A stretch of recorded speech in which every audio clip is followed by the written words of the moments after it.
Welcome to Neeti Katha Kids.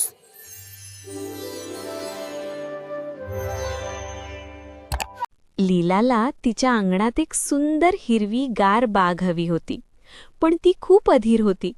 कोरड्या मातीला पाहून ती नेहमीच नाराज व्हायची आणि पाय आपटायची.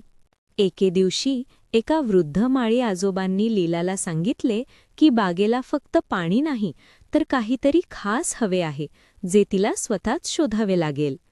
लीला गोंधळली, पण तिच्या मनात एक नवी आशा जागृत झाली. लीलाने घाईघाईने खूप पाणी ओतले आणि झाडांवर ओरडली, तुम्ही का वाढत नाही? पण पाणी लगेच मातीत मुरले आणि झाडे तशीच सुकलेली राहिली. तिला खूप निराशा झाली. तिने तिच्या मित्रांना मदतीला बोलावले. त्यांनी खत घातले, नवीन बिया पेरल्या, पण कितीही प्रयत्न केले तरी बागेतील प्रत्येक रोप अजूनच सुकत चालले होते. त्यांना एकटेपणा जाणवू लागला. बाग आता पूर्णपणे मरणासन्न झाली होती. लीलाचे हृदय तुटले. तिचे स्वप्न मिटून जात होते. एका लहान रोपाला पाहून तिच्या डोळ्यात पाणी आले. तिला अपयशाची तीव्र भीती वाटली.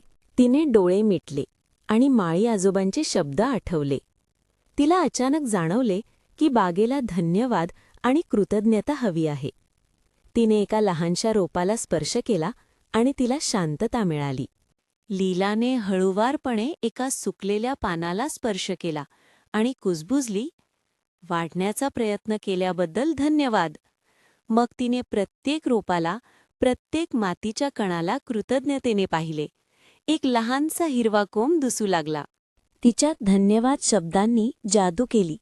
इतर मुलांनीही कृतज्ञता व्यक्त केली आणि पाहता पाहता संपूर्ण बाग सुंदर फुलांनी बहरली. लीला आनंदी होती आणि बाग हिरवी गार जीवन वाढवत होती. कृतज्ञता जीवन वाढवते. Like, share and subscribe for more stories.